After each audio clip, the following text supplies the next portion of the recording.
Jesus asked me not to go to my church today. You know, one bad apple can ruin the whole bunch, right?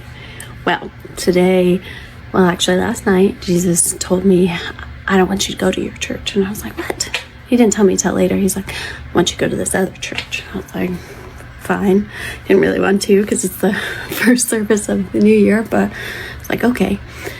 And then I proceeded to be woken up like 4 or 5 times last night, being spiritually attacked. And I was like, oh, this is not going to be good. Why am I going to this other church? This other church that I know people that go to it. So I tell my husband in the morning that we're going there, and he's like, are you kidding me? He does not like the pastor. And so we go. I have no idea why we're going. We go. And on the way there, I get visions. I'm starting to get visions of the building. I've been there before, right? The building is covered in black smoke and chains. And I'm like, oh no. I really don't want to take my family into it. God reassures me that we're fine. We're protected. It's all right. But when we get there, we're walking through the door. Everybody seems nice and cheery. I see the chains. Not only that, I see demons all over the top of the building. And I'm like, oh no, this is going to be bad. This is not going to be good. So we go inside. Also, I can feel the stench. I can see the stench, but I can feel it so strongly as soon as we walk in. And I'm just like, oh, okay, walk in, check our kids into daycare, go and sit down and worship. I was so confused at first. I was like, what is going on? Why is this music seem so dark? Like, to me it seemed dark, but again, I can sense things, and it was just lower tone than, normal worship music is. It just seemed like it was dark to me. And then I was like, okay, well, the Holy Spirit is not flowing through this room. Usually during a worship service, I see the Holy Spirit flowing in the top of the room, and it's like a blue and white light, just kind of like a smoky river or something like that. That's what it looks like, and it's beautiful, and you can feel it in yourself when you're there. But all I feel is this stench. I'm like, and then I start to see it everywhere. Demons in the corners of the rooms where angels normally are. Black smoke throughout the entire room. And it's not like they're not singing songs about Jesus. They are. Keep in mind, one bad apple can ruin the entire bunch. So finally, the pastor comes on. And the pastor is talking about Jesus. But what the Holy Spirit is telling me is he's just confusing people. He's spreading a message, but he is confusing people. He's leading people astray. He is keeping people from the true message by making it confusing. And then, honestly, this breaks my heart. I see a demon continually whispering in this pastor's ear while he's talking. And while he's talking, he's spewing this black fog out on people. And I'm just like, oh my gosh. Meanwhile, that is what happened. So the reason that I am there, and I haven't really started to tell you guys this yet, but Jesus, the Holy Spirit, God asked me to pray over principalities all the time. So I'm there to break the chains of this place, literally. So the whole time I'm there, I'm praying against all of this, and as I'm praying, I can kind of see the golden light break through in places, and then I'm praying that all of the chains and the black smoke, and to give this place a chance, and to dedicate the principalities back to good. I wasn't able to do it. The power there was broken, and all of the chains were broken, but the Holy Spirit told me that I was just there to give them a chance, because this pastor that they have that is the bad apple, he's actually great, I think, in other ways, but in actual pastoring and speaking over people to a group, I think that he is a cancer to all of those people, and that is what I saw there, because he's allowing all types of demons there.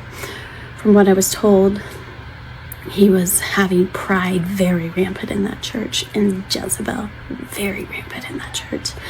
Envy, gossip, that is what that church was all about.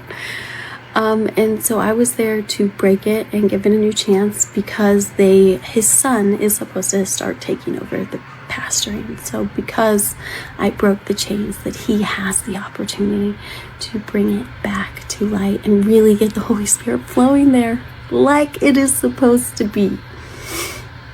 But let me be this message for you. If you feel like a church is off, if you just don't feel the Holy Spirit, if you think that something's wrong, run away as fast as you can. Do not be there. Go find somewhere else. There are great churches, and you cannot be responsible for changing the tides of a church. One bad apple can ruin the whole bunch. Normally, when I see great pastors, they have a golden crown above their head, and the more the Holy Spirit is flowing through the room, the bigger that it gets, the better the message is resonating with the people. They really grasp it. It gets bigger and bigger, and it's beautiful. This pastor had a gray crown on top of his head to keep people lukewarm, to keep them from really receiving the true light of Jesus, to keep people away from him. The devil's job. He doesn't care if you believe in Jesus. He wants to keep you from him, keep you from that relationship, keep you in sin. And I could feel that at that church. So, of course, the devil wants to keep you from being close to Jesus, because even he believes in Jesus. He knows Jesus is real. He was there trying to tempt him on the mountain too, just like everybody else, right? And I think that people often hear stuff like this and they think that it's crazy. I'll show you this one comment right here alone. Right here. Look up religious psychosis. And then she replies to this, look up spiritual discernment. It's in the New Testament. It will change your life. Look at that ratio, y'all. 542 to 1506. You got flexed on in your own comment. That's what I'm talking about.